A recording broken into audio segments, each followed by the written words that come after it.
Very good morning and namaskar to all my dear friends. I am Prashant Mavani and I warmly welcome all of you to StudyIQ. I hope you all are doing good. Let's see what we have got in the Hindu today. But before that, let's see what APJ sir has to tell us. It is very easy to defeat someone, but it is very hard to win someone. It's rightly said. The thing is that if you want to win the trust or the hearts and minds of the people that are around you, the only tool that you have is your action. It's not always necessary that people will seek for positive results. Even your failures will be appreciated by the people who are around you, as far as they can see you working hard or doing everything that you can. If you're doing everything that you can in your hand to achieve that result, and when I am talking about achieving that result, I'm talking about cracking the competitive exam that you are preparing for or aspiring for. Anyways, I hope this message of APJ Kalam is loud and clear to all of us. Now let's see what we have got for you guys. See, StudyIQ provides pen drive and tablet courses for various different exams. As you can see on your screen, the range of things that we offer. To know more about it, all you have to do is check out StudyIQ.com. With this, dear friends, this is the editorial page of the Hindu. Today is Saturday today, so you have one editorial page. The other page is ground zero. It's about a particular thing that is going on, or it is a big article on Nicobar Island. If you have spare time, then go through it. But here we have two important articles. This one is about India and USA's nuclear deal, and this one is about this new health policy or the new plan that has been highlighted in 2018's budget. This two article, this editorial and this article, right, they are purely political. Basically this one is talking about the things that took place in Rajasthan. There was a by-poll election of Lok Sabha seat, and it is the Congress party that managed to win this seats of this by-poll election. So it is talking about how this can create some problems for BJP and things like that. And here this article is talking about the upcoming elections that are going to take place in 3 northeastern states. Again, it is about which party is doing what, etc. What are the moves of BJP and what we can expect and things like that. So again, if you are belonging from Rajasthan or this 3 northeastern states, then you can go through it.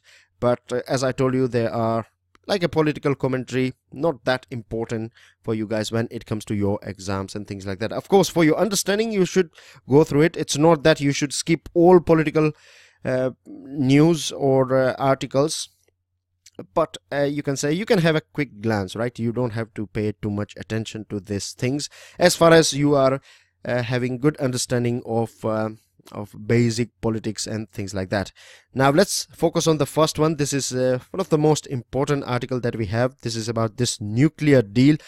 Now 3 years ago we had a very big visit in our country, and at that point of time the president of USA was Mr. Barack Obama. He was here on this Republic Day. You know, a couple of days ago we were hosting, last week we were hosting this 10 ASEAN members, 10 ASEAN leaders were here for this Republic Day ceremony or celebration, and 3 years ago it was Mr. Obama who was our guest for this Republic Day ceremony. Now the thing is that if you were in touch with current affairs at that point of time, then a thing that took place which was very unusual. Of course it was good thing, no doubt, and you know, this Prime Minister comes out with Mann Ki Baat program every month, and I remember quite well that together Modi ji and Obama together they delivered their Mann Ki Baat on this Mann Ki Baat program of Prime Minister Modi. So at that point of time this was a big thing, because if you go back to the history of India and USA's relationship, right, we were having not that good relationship with USA. And when I'm saying we were not having that good relationship, I'm talking about our nuclear testing, right, that we did. And after that sanctions were applied on India by USA, and USA was very critical regarding India getting this nuclear weapons and things like that. But anyways, it was back in 2009 when this nuclear deal of USA, there was an MOU, right? That was an MOU was signed between India and USA. At that point of time, Manmohan Singh ji was our Prime Minister, and this opened, or this deal, basically, you can say an approval from USA placed India on a high table when it comes to nuclear energy. Of course, India's policy regarding nuclear weapon or nuclear policy regarding nuclear weapon, of course, is defensive in nature. We have clearly stated that we will never use nuclear power against anyone as far as we are not attacked by nuclear weapons. So I'm just giving you one example. Say, for example, God forbid, if we are ever in a state of war with Pakistan, then we will never use nuclear power until and unless we are attacked by Pakistan. If Pakistan attacks us with their nuclear arsenal, only then India will unleash our nuclear weapons. So this is our policy. We have been consistent with this thing, and the world knows as well that India is a trustworthy country as far when it comes to this nuclear power. So negotiations, right, background negotiations were going on for a very long period of time. And I must mention here one more thing, that NRIs living in USA, you know that Indian diaspora living in USA, we are one of the smallest in terms of number when it comes to this diaspora, right, or immigrants. Our community is the smallest if you compare it with Jewish people, or if you compare it with Italian people living in America. But the good thing is that our contribution in American economy is quite high compared to other communities living there, and in this way we are a bit powerful in USA as well. And it was this consistent lobbying, and people in administration, people at higher positions, right, they were in fact lobbying and trying everything they can to convince USA that India is, you can say, a reliable country. And this also played a very important role behind this MOU regarding this nuclear thing that I told you about. It was back in 2009. So anyways, now when Mr. Obama was here at that point of time, then Foreign Secretary Sujata Singh said that the deal is done, and this deal was about nuclear deal, right, a civil nuclear deal between India and USA. There was a couple of you can say there were some hurdles, and one of the hurdle was this supplier liability. Supplier liability basically means that just in case if there is any accident taking place regarding this new nuclear plant built by USA in India, then the company that has got the contract, or the company that has won the contract of this nuclear power plant, will pay for the compensation and all the damages, whatever sort of damages are created by any natural calamity, say for example tsunami or earthquake or anything. So this was sorted out as well, and it was considered that everything is going to start in near future. 3 years ago this was the scenario, and so far we have seen nothing taking place, or no practical thing has taken place. And back in 2009, these are the companies of USA: GE, General Electric and Hitachi, and Toshiba, Westinghouse. Now one more thing I would like to add here. Many of you would question that Hitachi is a Japanese company, Toshiba is a Japanese company.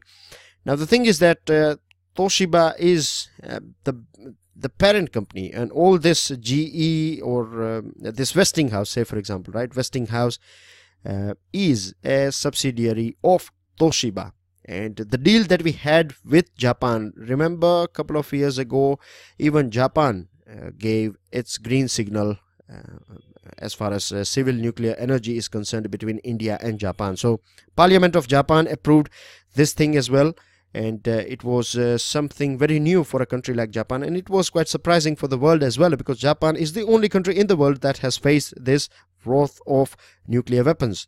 And then as well, it gave its green signal to a country that has not signed non-proliferation treaty. I'm talking about India. We have not signed this NPT yet. There are many issues why we have not signed it, but anyways, now let's stick to this thing. I think this much is enough for you guys to understand what was going on, in fact, around this topic of India-USA nuclear deal. So without this Japanese approval, this Westinghouse was not able to move ahead, because it was a sort of, you can say, subsidiary of this Toshiba, that is of Japan, right? So back in 2009, it was decided that 6 reactors will be built in India, and this USA, right, this GE, this General Electric and Hitachi's, right, they said that they are not happy with this supplier liability thing. We will not pay. This GE Hitachi said that we are not going to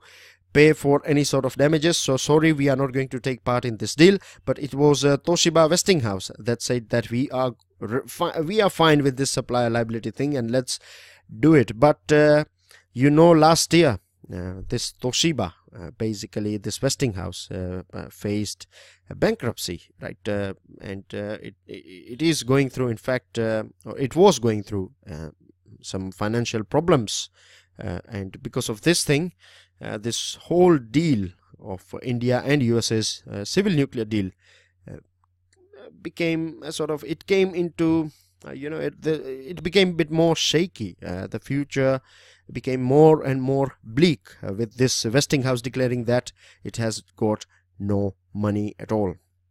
And recently, a Canadian group consortium has acquired this Westinghouse. The deal will get over by this year or maybe 2019, and this is the time that we should think about, or we should renegotiate the terms and condition under this India-USA nuclear deal. The thing is, we have seen a drastic change in global political scenario. We have seen that renewable energy technologies have improved, and nowadays, right, this is the talk of the town because of climate change and other things. Now, of course, the nuclear deals, or producing energy from a nuclear power plant, is also safe and green, because at present we are using the latest technology that is out there in the world, and the best example is Kulam nuclear power plant that we have built with the help of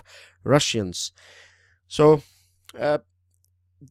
the changes that have took place recently, like political changes and changes in technology, and we also know that this Mr. Trump is Obama's era is over. Now USA is under this Mr. Trump's era, and we should renegotiate it, because apart from this changes in politics and technology, we also see that this Westinghouse has not delivered things on time. In South Carolina, construction of a project took was behind 5 years, right, means behind schedule for 5 years.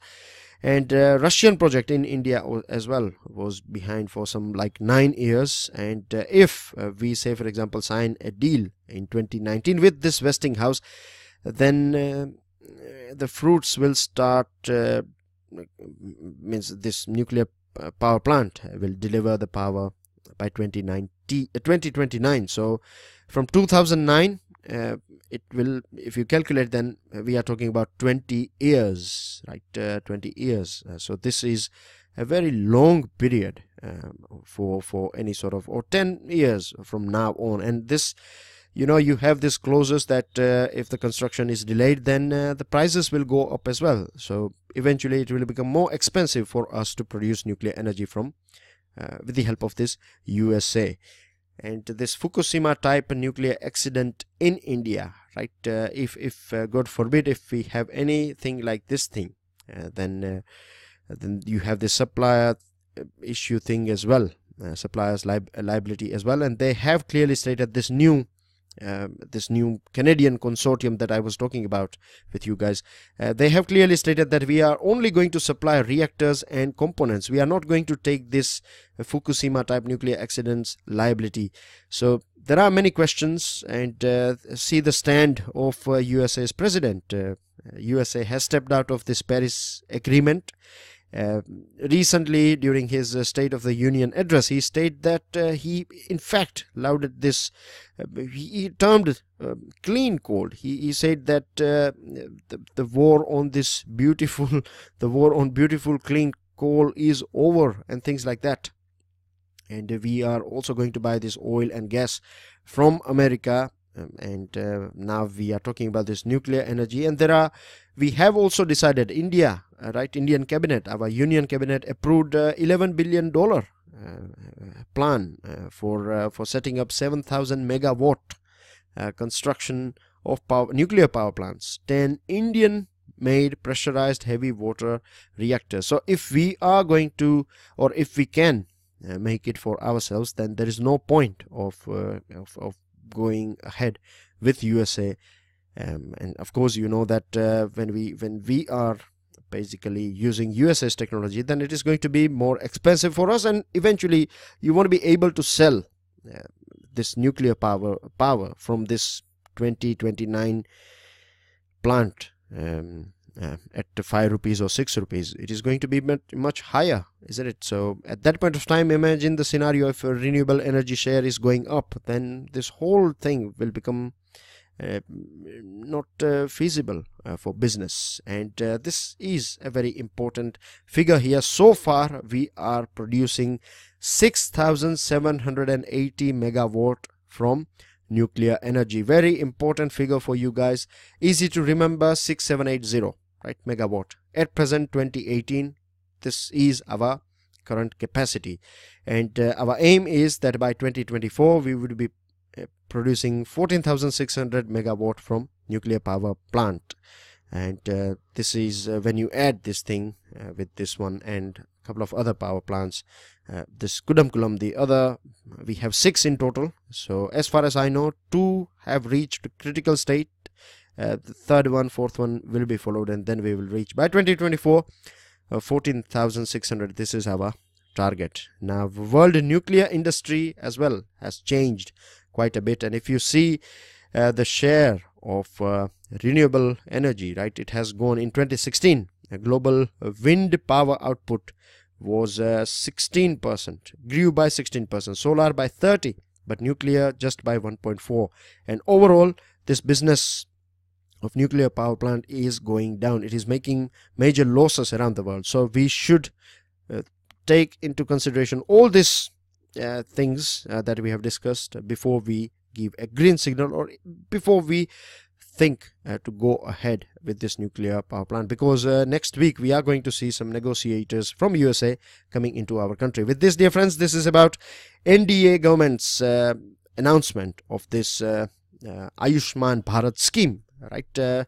Now this editorial talks about that NDA government lost precious time in its first 3 years regarding this twin purpose to serve the country and to sort out this twin purpose of providing universal coverage as well as high health care costs, reigning this high health care cost. You know how expensive it is in our country to get a treatment from private hospital, isn't it? And at the state of our economy and the condition of the people, economic condition of the people of our country, most of us cannot afford this tertiary care in high-end hospitals. Anyways, so this scheme, we have talked about it, that it is going to provide you 5 lakh cover for a family of 5, and basically it is going to cover 50 crore people, or 10 crore poor households, right, or vulnerable families. Now the thing is, Mexico as well came out with something similar earlier on, and they faced some key challenges which are applicable to our country as well, regarding transfer of resources to provinces, like to states, and recruitment of health personnel, and purchase and distribution of medicines to the chosen units, because Here we are talking about providing private secondary and tertiary care services, right, or treatment under this scheme. So if you as I told you yesterday, that if someone is admitted in hospital, then they will be covered up to 5 lakh rupees operations or whatever, it will be covered under this scheme, and government has set aside 3,200 crore. Again, it is not that much. And as we are talking about Mexico, I thought let me show you the map, and let's go through some important details regarding Mexico very quickly, very briefly, right? You have Tropic of Cancer passing from Mexico. Here is your United States. Here are your Central American portion, and you have your Central American countries over here basically. Then you have Gulf of Mexico, Pacific Ocean over here, and then you have this Gulf of California and other things, right? Mexico City is the capital, and that's basically everything that we can discuss at present. Now let's move on to this topic again. The steady growth of for-profit tertiary care sector across our country will bring some more challenges as well, because at the costs of this treatments are going up, and even we know that when you are insured, the medical or this hospitals, right, they are ready to add some extra charges, because they know that money is not coming out of your pocket. It is the insurance company with deep pockets, right? They are going to pay for your cost, so they will add some extra cost or unnecessary treatments, and many times reports and other things are added. So we have to come out with you can say a treatment cost. Government should come out with a treatment cost that is applicable, or you can say SOP, standard operating procedure. And of course you have to provide some elbow room as well, because it's not always necessary that you can stick with these guidelines. And regarding this free medicine centers that are going to be opened at town level and other places, so government has to you can say re-engineer this purchasing or procurement thing, because earlier experience of our country is very bad. Many times we find these reports as well, that tuberculosis medicines are not available at TB centers. So this sort of things should not be repeated. So that's everything regarding this one. And you have one news item that I have clubbed here. Our health minister has said that this is a historic, bold and committed move as far as common man is concerned. He said that hopefully this scheme will be launched either on August 15 or October 2nd, and at present government is working on this rules and regulations, or it is drafting this whole policy. So we have to wait and watch for something to turn up with this, dear friends. You know, this long-term capital gains, any sort of investment that you say, for example, if you buy shares. I think I told you this thing yesterday, but anyways, let me go through it just in case if I have not. If you have bought a share of, say, for example, 100 rupees, if you keep it for 365 days or more, and when you sell it, if you earn 10 rupees, then you will have to pay 10% of this income. This is known as long-term capital gain. Anything beyond 365 days becomes your long-term, right? So if you are making profit out of this investment, then you have to pay 10%, and because of this thing, the share market is bit down. Jallikattu plea to go to Constitution bench. You know, this was a big issue, and this Tamil Nadu government, they amended this law to allow the people to enjoy or celebrate this festival of Jallikattu, and it was Supreme Court in 2014 that banned this practice of Jallikattu, because it was considered unethical, or it was considered a sport that was giving pain to animals. And this was a big topic back then. Again, it is back in the news. So this is the thing with this, dear friends. Mohammad Nasheed, the person that you can see on your screen, he is ex-president of Maldives. We have talked about Maldives, I think last month it was in news. And basically this country of Maldives, which you have it here in Indian Ocean, from from Lakshadweep. If you go down, straight down a little bit, then you find this country, Maldives, and Malé is its capital. Not far from our mainland, from Kerala. It's not far from Tamil Nadu. It's not far, and from Lakshadweep, it is quite near from Lakshadweep. Now the thing is, if you go back to the history of this country, then you find that the current president, right, current president is more inclined towards China. You know, they did this free trade agreement thing, and this port for Chinese ships and things like that. So India is not happy about this moves of Maldives, and it is believed that Mohammad Nasheed, the person that you can see on your screen, who was on exile basically means he was out of country, so he was on exile, and he was alleged that he is associated with terrorism and things like that. The ruling government levied these allegations that he did some sort of, he was involved in terrorist activities or anti-national activities. But the Supreme Court of this Maldives has given a clean chit to Mohammad Nasheed, and he is going to contest the presidential poll this year. So this is something I believe, right, as far as I know, the relationship between India and Maldives, India would be happy about Mohammad Nasheed becoming president of Maldives, because he is pro-India, and the current government, as I told you, is not anti-India, but it is pro-China, and we don't want to see Chinese ships, dual-purpose ports in Indian Ocean. This regarding this B.H. Loya case, and I have a very interesting statement given by senior advocate Dushyant Dave. He said that the way this whole case of B.H. Loya, a CBI judge, he passed away, he got cardiac arrest as per media reports, but Mr. Dave is claiming that he was not brought dead to hospital. In fact, he went through some neurosurgery, and critical care was provided to him and things like that. So it's a very serious topic in itself. Of course, Supreme Court will take a stand on this thing. Let's see what we find in near future. This is about India and Nepal.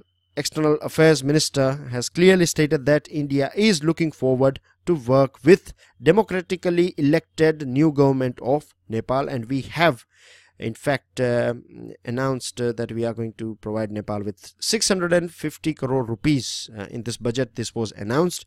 British press, as per our High Commissioner in London, Y.K. Sinha, he has said that the Times and Guardian and this Financial Times, these are some of the best newspaper, or you can say, when I say best, I mean to say that they are one of the famous newspapers in the world, and they have been very critical about India. So this is something that Y.K. Sinha is not happy about, of course.